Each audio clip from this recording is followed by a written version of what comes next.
the pros of getting older outweigh the cons of getting older. Some of the physical stuff, I mean, like having a bladder the size of a garbanzo is, kind of a pain in the butt, and this could take us into very dangerous territory very quickly. The only thing I mind about getting older in a serious way is that I'm closer to death. Other than that, I'm good. Okay, so now we're talking about Grace's bladder? You're probably asking, how did Charbroiled Chats get to this point? Well, I can't explain it. All we can do is listen in. Some of this stuff is, we've got to put it behind a paywall because people are really going to want to get to this You're stuff. right. Yeah, They are. yeah, I'll say, yeah. And pay a premium, too. Oh, my God. Theme of today's podcast was going to be That's professional, too, Walt. getting older. Yeah. This morning when I was trying to wake up, I started just taking notes, jotting down notes. Excellent. And boy, do I have a lot of notes. Good. This is why this podcast was so serendipitous, because just when you suggested this, Wally, I was thinking about start doing a blog again, because I had been blogging when Luis was young, and then I don't know why I stopped, maybe because work got really intense and I didn't feel like I could focus on it anymore. Right. And but I've just been really wanting to do something again, and so Dave does a blog. You should consult with him. That's right. yes, I know he does a blog, and I don't know, I feel like I have subscribed to that, Dave, and for some reason I never get any notifications on it. Because I haven't posted anything for like 3 months. 3 months. Well, I'm talking about for years I haven't. Oh, yeah. Okay. So maybe I need to sign up again. I don't know. Sign up again. Yeah. I do the proofreading on that. It's really, that's a job. It's a mess. It's a mess. It's a job. God. Yeah, it's a big job. It's a heavy job. Wittgenstein is consistently misspelled. He's always in there, and it's just over and over again. It's just, after a while you read it and it just becomes words. There's no ideas there. It's just words. It's like that when you write it, too. It's called the DorseyPost.com, in case you'd forgot, Grace. I did. I thought it was called like Reconstruction or something like that. What was it? Yeah, represent. No, it's called represent, but the URL is. Oh, okay. You should plug it, Dave. What's the URL? I just did. Yeah. Were you not listening, Walt? That was a native ad, Walt. I went into my proofreading mode. Yeah, you weren't listening to the words. You were just Right. Okay. So what did you think about this morning, Grace? Well, I mean, the main thing that I always say is, and this could take us into very dangerous territory very quickly unless we table it for later, but the thing I always say is that I do not mind, the only thing I mind about getting older in a serious way is that I'm closer to death. Other than that, I'm good with it. So, yeah. That's a bold statement. Yeah, can you expand on that? Well, there's a lot of things that I really don't mind about getting older. I mean, one thing that I consistently think about at work is that, when I was younger, up until I was about even 40, I consistently looked about 10 years younger than I actually was. And so at work, there would be all these times in different settings. Depends who you talk to. Yeah. I'm sorry, what did you say? You're right. It depends on who you talk to. Yeah, right. And, Walt and I have always looked about 20 years younger than we are. So, oh, good. Good for you. I thought the opposite. Yeah, I always looked like a hag. So, but... Why did we hire that old guy? Yeah, right. Yeah. Well, I guess I was delusional too at that point in my life, but Yeah, exactly. I always felt like in many situations you felt like you had to like prove that you had competence, just because you were younger. And I think that's true because even now I am like that. I see someone who's really young and I sort of discount sometimes what they're saying, but then I started thinking about this whole topic. I realized, wow, you are totally ageist. There's no reason why some of these people couldn't be super smart just because they're 25. I mean, in 25, it's not like they're 4. So, but I really like the fact that you can go into a meeting and people are automatically going to listen to you and not look askance. Although there is the opposite side of that too, because when I was in tech, no doubt, I mean, I was the mother figure at that place. And, well, I know that sometimes at first they would think that I didn't know what I was talking about. I remember one engineer in particular, he would question things and then I would just bring up the evidence and he had to backtrack so many times because, I was right.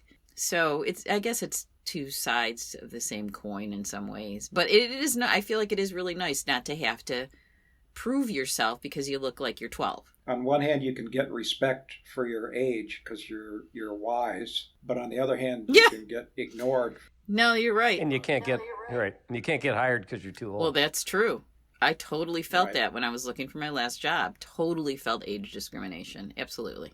Yeah, I had that when we first moved down here. So I thought I'd better go, and I don't think I'm going to get a job, but I'll introduce myself. Maybe I can get some freelance. And at that point, I was 60 something. And it's just like going in the room and being interviewed by a 22-year-old. And you find out that their boss is 26. Yeah. And you just you can feel the tension in the room. They don't want to bother with you. Yeah, that's interesting. Yeah, it is. So you do have to sort of prove yourself in that way too. Right. So you don't, Grace, you're saying that you don't notice any physical or mental changes? No, I do, but it's just like they don't bother me a ton. Do you know what I mean? They do, but they don't. In terms, I feel like the pros of getting older outweigh the cons of getting older, at least at this point. Right. Yeah, I get that. Yeah, I mean, some of the physical stuff, I mean, like having a bladder the size of a garbanzo is, Wow. kind of a pain in the butt, but I don't know. For me, the only physical, well, not the only, but I guess the physical change that I dislike is just the fact that if I go for a run, like 2.5 miles it feels like I've got to stop. Mm-hmm. And it would have been 3 miles or 3.5 miles 10 years ago or something. Mm-hmm. So there's that, but so I can see that incremental shift that's happening, and that it's going to take more and more work to be able to do the things that I once was able to do without even thinking about. It's not dramatic, but it's like you can just see the curve is now heading down, and you've got to just work that much harder to maintain the level that would have just been a natural level in the past. Right. When you were 40 and you decided, well, I need to exercise a little more or improve my nutrition, you could immediately feel like a little improvement in how you felt and your fitness. Right. And when you're 70, no matter how hard you try, you're slipping backwards. It doesn't. You don't make the same forward leaps anymore. Right. You just can't do it. Your body won't do it. And so all you're doing is running in place, That's it. Yeah, you're trying to maintain. Although I have to say, I used to be a very dedicated workout person until I had a child. And then, being a single mom, the time just got in the way for a long, long time. But I started up again, I don't know, like 2 years ago. And I definitely cannot do what I used to do. I mean, joint-wise, for example, I cannot do jumping jacks anymore because my knees will totally give out. And that is kind of a drag because there's a couple of, several videos that I do all the time at home. And I'm just dying to get into the higher.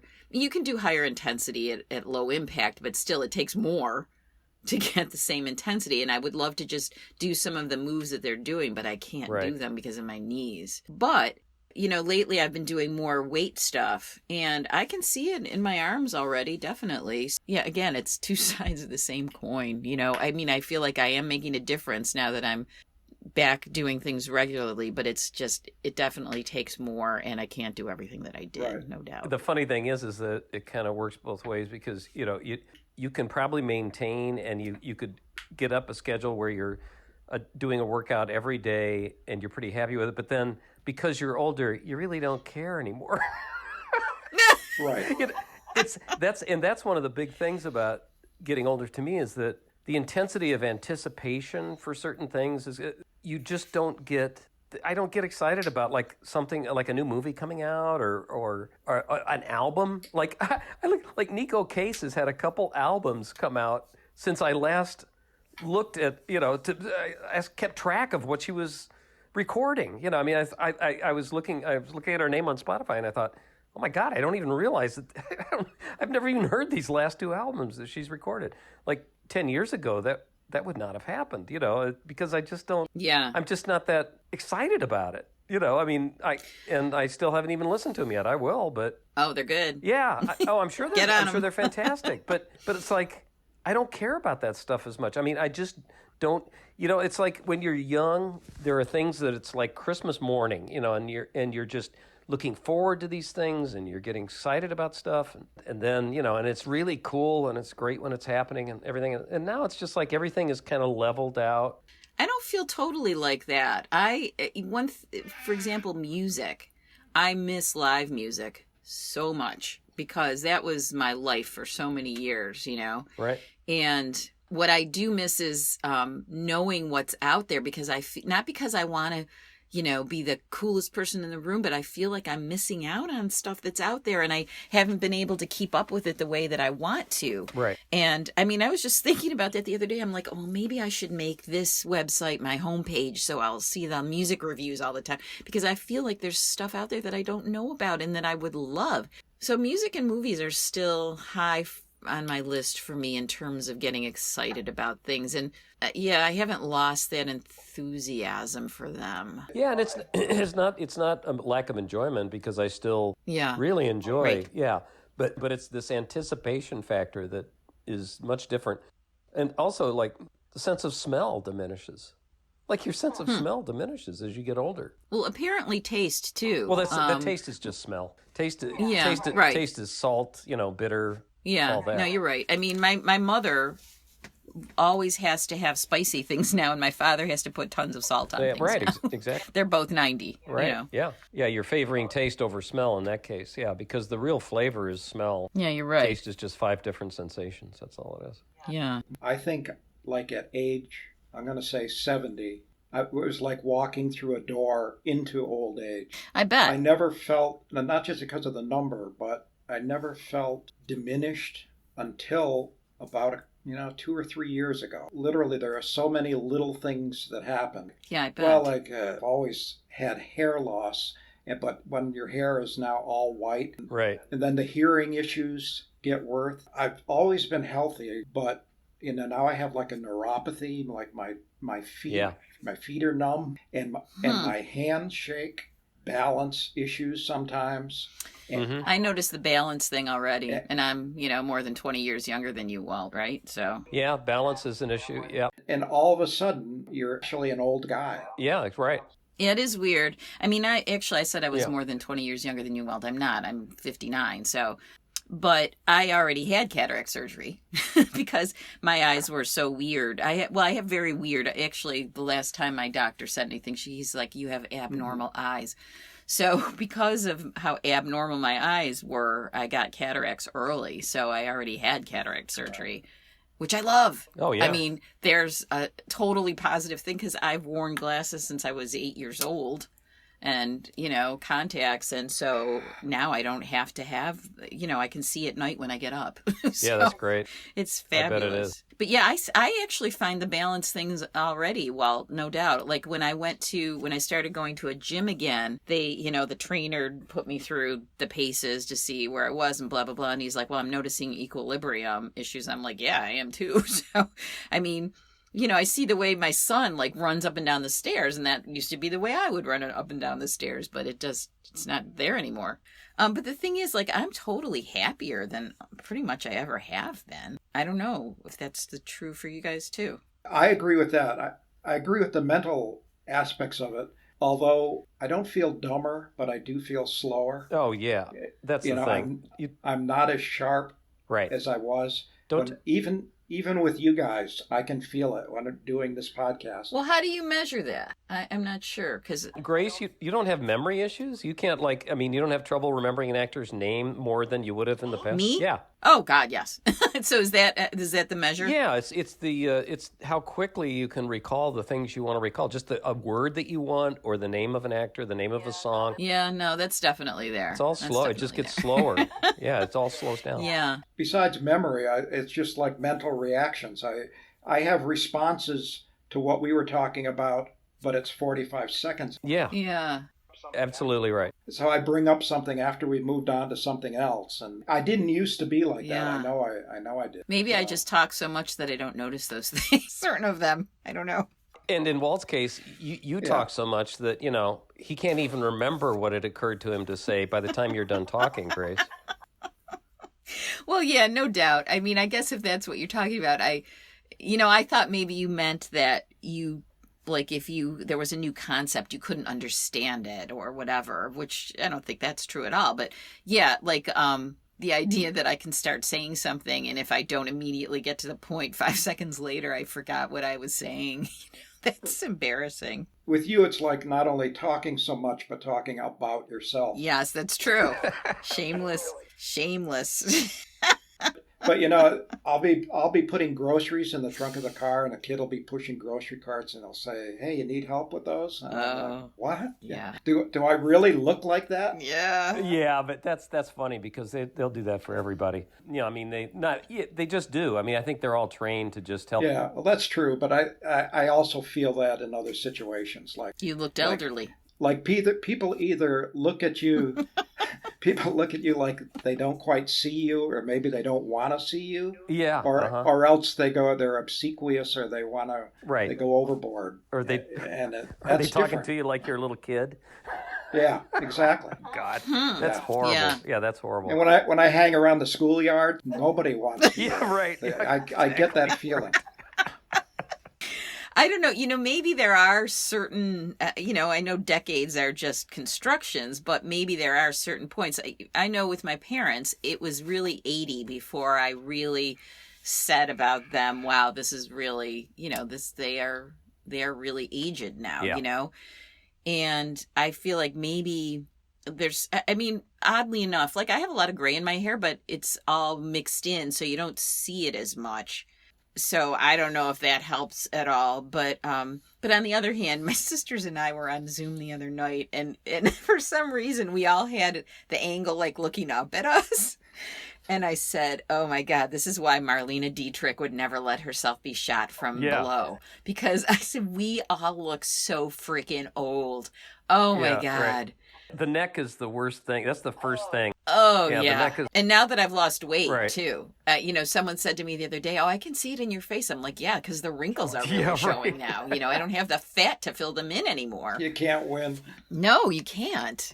I saw somewhere, I can't remember, of course, where, but the term disintegration of self that happens with old people. Yeah. And I can... What does that mean? All these things start to add up to the point where you don't feel at all like you used to feel. Who you are, yeah. You lose yourself minute by minute. You feel like that's not who I am. The self that you knew is fading. But isn't that kind of true at almost every age, though, in a way? Like I was thinking about this too. Like I disagree. No? I think... Okay, well, I don't know. I don't know exactly. I'm not sure that I have been having that feeling yet. Like, when I think this isn't who I am anymore, I think of it a lot of times in good ways. Like, I think back to my 20s and the things that really bothered me or upset me, and they don't upset me anymore, and I'm happy about that. No, I think it's the other... I think up to a certain age, you're integrating yourself. And then after a certain point... And what Walt said about... You were saying 70 is kind of the door. Yeah, I don't think 60 is the door to old age, but there is a distinct shift when you hit 60. Mm-hmm. And then you really do start to think, okay, now I'm beginning to see, because I just almost completely quit drinking right after I turned 60 because I felt like it was really exacerbating memory issues and attention span. And, I hardly drink anything. I haven't hardly had anything to drink for years now because of that. And, not because it was a huge problem. I wasn't. Oh, it was a pretty big problem. Yeah, right. Yeah, right. Yeah. Yeah, let me just keep my illusions, Walt. Yeah. Well, it's weird because I feel like some of my stuff maybe, I don't know, maybe I started aging really early, but in my late 20s, I lost almost all my tolerance for alcohol. After my late 20s, the most I could drink in any given evening was 2 drinks. And now, if I have 1 drink after the hour of 6 p.m., I'm up most of the night, and the next day I feel depressed, So that started happening for me a long time ago, but... That's probably metabolism more than... Yeah, and, the one thing I was wondering is, the issues with women and hormones after a certain age is huge. Is that true with men too? There's a corollary to it, but it's not nearly as dramatic. And I don't think it's I don't think the effect is as physical as it is for women with menopause. Yeah. I mean, that is one major thing. I mean, the perimenopause part of it is, I mean, that I realized, and again, for me, it was early. So I don't know, like, it seems like all this aging stuff for me is happening early. So I hope that's not bad news. Not really. But like it. No, it doesn't sound like it to me. Well, I went through menopause at 47. Yeah. And that's on the earlier side. But I remember when I started going through it, I was like 39. And in 1 month, I remember this very, very clearly. In 1 month, I locked my keys in my car twice. And I had to have AAA come and get me out. I ran my battery down once. Yeah, right. And then the fourth thing that I really put the cap on it was because, fogginess is a big perimenopause thing, right? Right. So anyway, and the fourth thing was I dropped off a videotape at the video store, and they said, "Oh, thanks, but you didn't get this here." And I said, "I didn't." And they said, "No." And I said, "Where did I get it?" And they said, "The Culver Road store." And I said, "Where am I?" I mean, it was it was that pronounced. I was like, "Where am I?" Oh, that's frightening, yeah. And that was all in 1 month. Yeah, that was, and that was the start of it. I came to realize. But I think that's interesting because I think the drop in hormone levels, like for men, the drop in testosterone, has a lot of those same effects. And really, then you begin to think like, oh my God, it's like cognitive impairment. What's going on here? And yeah, I think that's what I'm most alert to is that with the drop in hormones that you get with this at this age, the mental focus starts to decline, and it's all those things I was talking about before. Motivation. Yeah. It's also hormonal. Yeah, no, it is. I think what you're both asking is, can I still get it up? Right. And the answer is hardly. Yeah, right. It's almost as if sex is there it's like at the very bottom layer of all of this human motivation. And it isn't that everything is sexually motivated, but that the energy you get from the hormones just infuses everything. And you begin to depend on that. And then as you get older, you have to somehow shift. I think that's a really interesting idea. And I was thinking about that too, that at some point, I used to, I don't know exactly how to put this. I used to think that I would feel bad when I got older. I would feel bad that younger men would not look at me anymore, that they wouldn't find me attractive. But I don't even give a shit about that because I don't care about them. It's really weird. Like, yeah, right. I look at them and I can appreciate a good looking younger man, but I would not really be attracted to him. It's really weird. And then, but the thing is with men, I mean, I'm wondering if there's a different biological imperative because you guys can still have a kid, right? And so maybe that's why for men, younger women still have more of an appeal. I don't know. This is totally subjective and maybe I'm way off base. Yeah, that's true. That's it. That's exactly right, I think. Yeah, I think we're still interested in looking at younger women, but I don't have any interest in anything. Yeah. I mean, I don't care how I'm perceived and vice versa. Mm-hmm. There's nothing there. It's like, that's a different life. Yeah, that's interesting. I'm not there yet, but again, it's not like something that I have to deal with. It's more, it's not an imperative. It's more like, it's like an option. Yeah. You know what I mean? It's much different. Like in the past, it always just seemed like, oh my God, how am I going to deal with this? One of the big studies at my school it's called the Women's Health Initiative, and they do all kinds of work with post-menopausal women. And they just came out with another study that said, if you are just walking 30 minutes every day, you have a significantly greater, you decrease significantly heart failure, your risk for heart failure. I mean, so it's not even, doesn't even have to be strenuous. Right. And this was in women, but still, it's interesting because like with my parents, my mom is my role model for aging because she's 90. I'm telling you, she's still freaking going. Yeah, same here. I mean, definitely there are still things that she has going on. And I don't know I don't know what it is about her. I mean, she's much more social than my dad. My dad has mild cognitive impairment. But he was a distance runner, so he's got the heart of like a 40-year-old. Right. So God knows when he would give out, And, but like I really look at my mom and she's still, pandemic aside, she's still active. Yep. They still go to the gym. And sadly, my mom does more at the gym than my dad does, but they still go like 3 times a week. Wow. There is a lot of that research that along the lines of you don't have to train for the Olympics. All you have to do is keep moving. Right. Just keep moving. That's right. When I was a kid, if you were 76, you were really old. Yeah. Yeah. So now the world has thrown you this thing where I'm thinking I'm 73. Right. And I'm thinking, do I really have 20 years? I mean, at this level of disintegration? Oh my God! What's that going to be like? But you were thinking that like 20 years ago. You were saying, That's true. Do I have 20 years left? Yeah. I mean, normally I only think 10 minutes ahead. I don't expect to make it to lunch, but Yeah, you've always had kind of this fatalistic thing, right? Yeah. Well, that's another thing. The mortality thing becomes more and more. I know we've talked about thinking about death. You've done it a lot, and I do it a lot. But now when it becomes a reality, and you really think, am I getting up tomorrow morning? I wonder if having like a 16-year-old keeps some of that from it does happening to me right now. Right. The only reason I know certain phrases and certain things about culture these days is because I have a 16-year-old. Yeah, right. Otherwise, I'd have no clue. Luis won't tell me what music he likes. Is that right? I'd love to discover what he's listening to all the time on his AirPods, but he won't tell me what he likes. I don't know. I have no idea why. Well. Yeah, he wants to keep it from me. He doesn't want me to enter into his world. One thing I was this is one thing that I was thinking about that I wrote down. Are there times when you remember something that happened a long, long time ago and it gives you like this really weird feeling like you're remembering a dream or something? There was this TV show when I was a kid, Rocket Ship 7. Oh my God, it was the best.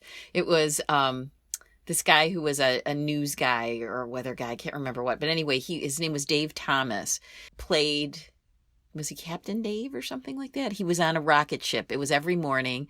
A few years ago, I don't know, maybe 10 years ago, maybe more than that, I went to Fisher-Price has like a toy museum. And we were down there for some reason, so we went in there, and they had an exhibit about Rocket Ship 7, and the other show that we used to watch was Commander Tom. That was in the afternoon. And they had the music going from Rocket Ship 7 that I hadn't heard in 50 years, maybe? I don't know how long.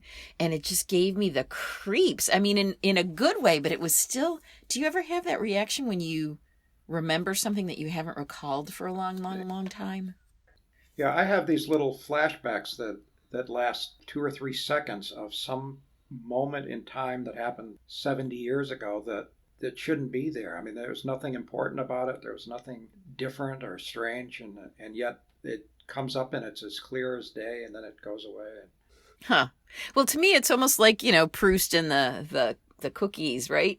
Right, exactly. But except that was like almost euphoric. I mean, the experience that Proust. Well, it is, and actually, maybe that's more of the word. It is kind of euphoric in a way. It's this really weird sense. I can't even explain why that is, but it's like you're grasping something that you haven't had in so long, and like here it is, and it was something that you loved so much, and it was such a part of your life then, and like here it is again, and it allows you to remember it. Yeah, and in Proust, it's like when it comes back that way, you're seeing the entirety of your experience from that time, which you weren't conscious of at the time. That's what's so interesting about Proust's epistemology, is that when you have that involuntary memory, you're seeing that entire world. You're somehow being able to look at that or re-experience the entirety of what you were experiencing, even though at the time all you were focused on were these little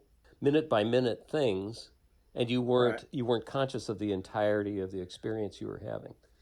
And my reaction to that now is, what was the point of that? Right.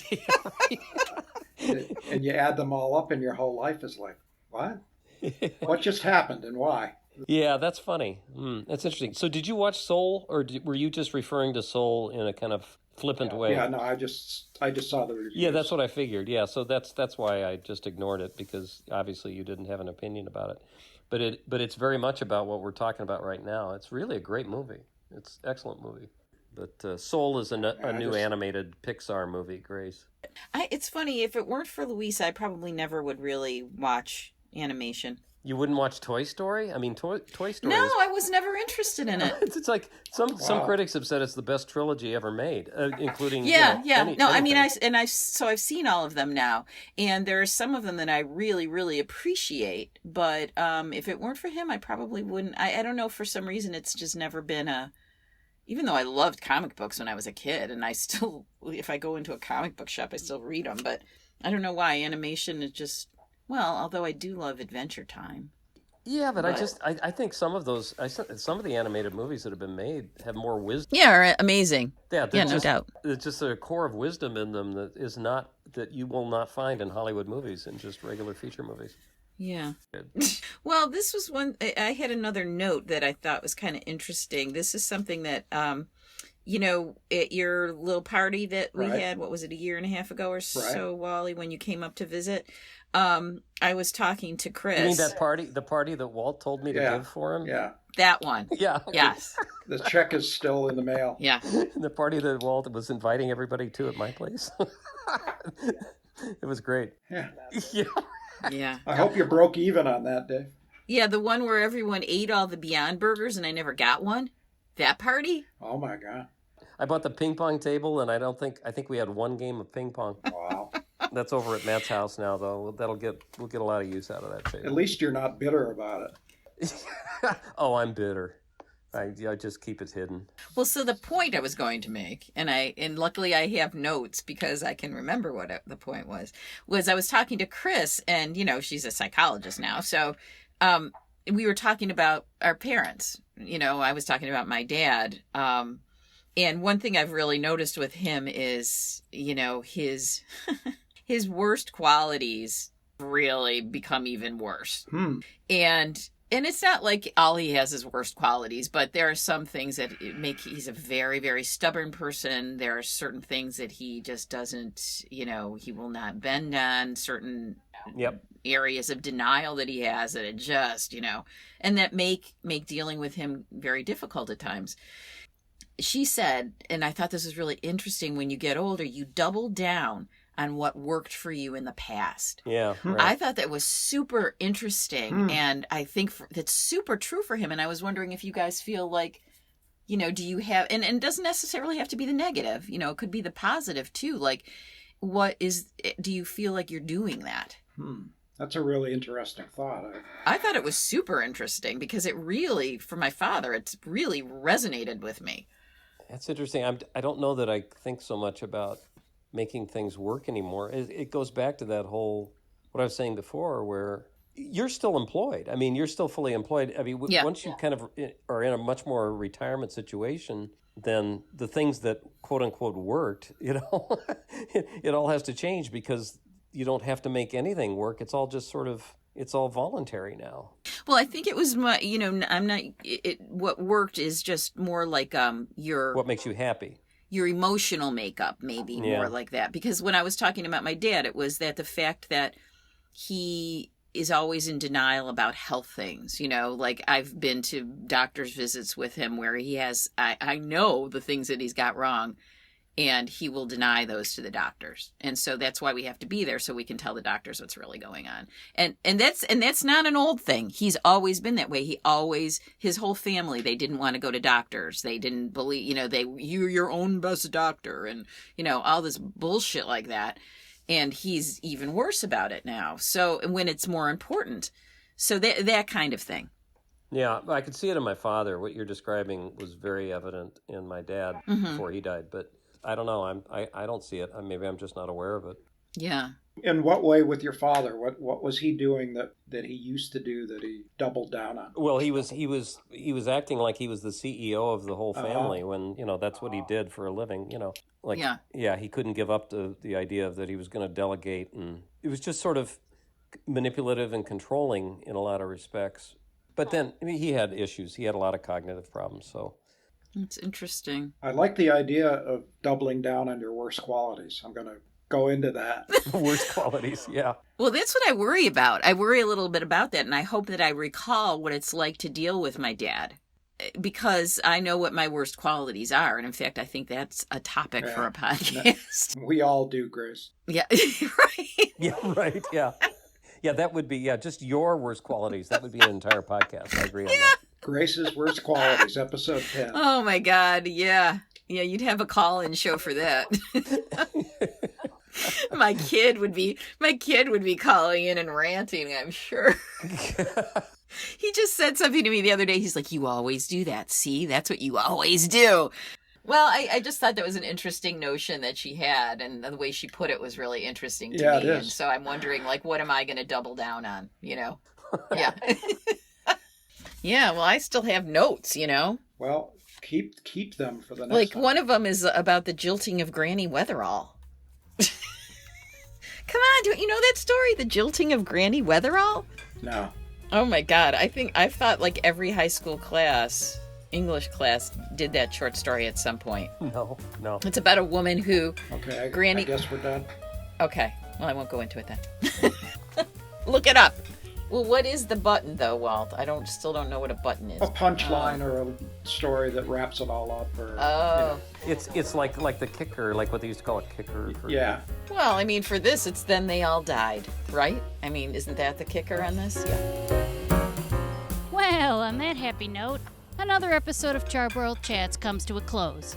But rest assured, whatever you would like to talk about, we are listening. So go ahead, tweet us at @CharbroilC or email us at charbroiledchats@gmail.com.